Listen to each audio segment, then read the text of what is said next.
Mater misericordiae, vita dulcedo, et spes nostra salve. Je commence d'abord par exprimer ma gratitude à son Excellence Monseigneur Roger, l'archevêque de Cotonou, pour cette invitation qu'il a bien voulu m'envoyer. Il le sait très bien, dès qu'il m'a contacté, je lui ai dit tout de suite « Ok », à moins que mon agenda ne vienne me perturber et compliquer mon oui. Mais je suis heureux qu'enfin, malgré toutes les difficultés liées à la gestion de nos agendas, j'ai fini par arriver et que je participerai à cette rencontre, ce colloque de haute facture. La première raison, c'est que je travaille d'abord comme prêtre, comme capucin, et depuis que je suis devenu évêque, et aujourd'hui dans ma position de président du SHEAM, Symposium des conférences des épiscopats d'Afrique et de Madagascar, nous travaillons énormément ces derniers temps sur la question de la protection de la nature. C'est que le pape François a justement appelé notre maison commune. Et l'initiative de Cotonou, pour nous, c'est une concrétisation de plusieurs choses, plusieurs appels, des documents, des déclarations, mais c'est très rare qu'on voit quelqu'un qui passe des déclarations, des appels à la mise en application. Donc, ces passages, au-delà de toutes nos déclarations, que je vois un évêque dynamique dans son diocèse, qui ne reste pas seulement au niveau de mots, mais qui passe en actes, avec l'initiative que l'archevêque de Cotonou a déjà commencé depuis, je crois, 3 ans, avec le programme Église verte. Pour moi, venir ici, c'est d'abord lui dire merci pour cette initiative. En même temps, c'est l'occasion pour moi, au nom de l'Église d'Afrique, de le confirmer dans son choix. Pour dire ce qu'il fait, il n'est pas seul, c'est aussi l'option de l'ensemble de l'Église d'Afrique qui rejoint l'option de l'Église universelle.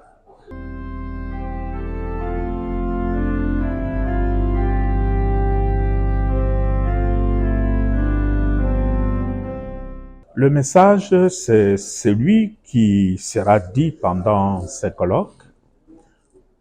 Nous vivons en Afrique et nous savons que le continent africain est le continent qui pollue le moins. Mais c'est le continent qui souffre davantage des conséquences du changement climatique. Dernièrement, au mois de novembre passé, j'avais conduit la délégation de l'Église d'Afrique à la COP 30 à Belém, au Brésil. Et nous avions préparé avec l'Église d'Asie et l'Église d'Amérique latine un document que nous avions d'abord consigné au pape au mois de juillet de l'année passée, et à Belém, nous avions remis au secrétaire général des Nations Unies.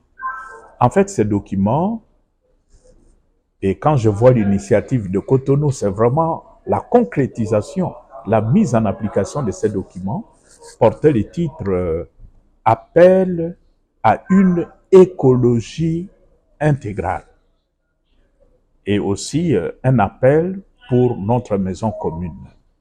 Donc, mon message, c'est que nous devons passer des déclarations à la concrétisation.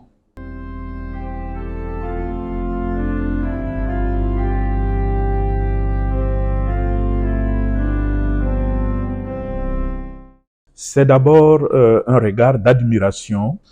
Je suis plein d'admiration pour l'initiative de Monseigneur Roger, l'archevêque de Cotonou, qui a donné le ton.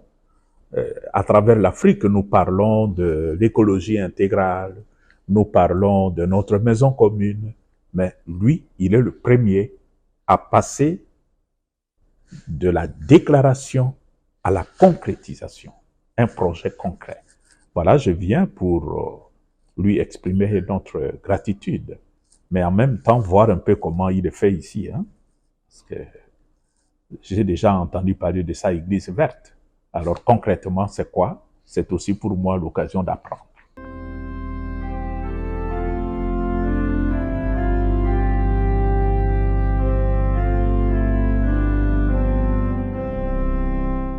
La première chose, c'est la place de l'homme. Nous avons toujours insisté, et je crois que Laudato Si insiste là-dessus, la place de la personne humaine, surtout les plus fragiles, les femmes, les enfants, au cœur de l'économie. Et l'économie intégrale doit être une économie qui a l'être humain au centre de toute action, de toute décision. Pas seulement ce que nous voyons aujourd'hui, l'économie de profit, maximum de profit. Il y a de grandes compagnies qui font de profit en termes de milliards de dollars par an, mais en même temps, ils licencient. Et on se demande, mais pour qui ils amassent ces milliards? Ce n'est pas ce type d'économie que nous voulons. Une économie qui soit en même temps une économie solidaire, qui tient compte de tout le monde. Et aussi notre responsabilité, non seulement vis-à-vis de plus fragiles, mais aussi vis-à-vis des générations qui viendront après nous. Si aujourd'hui, nous dilapidons toutes les ressources de notre planète Terre, mais que deviendront les générations qui viendront après nous? Voilà pourquoi ce genre de rencontres, de congrès, pour sensibiliser nos propres consciences, est capital.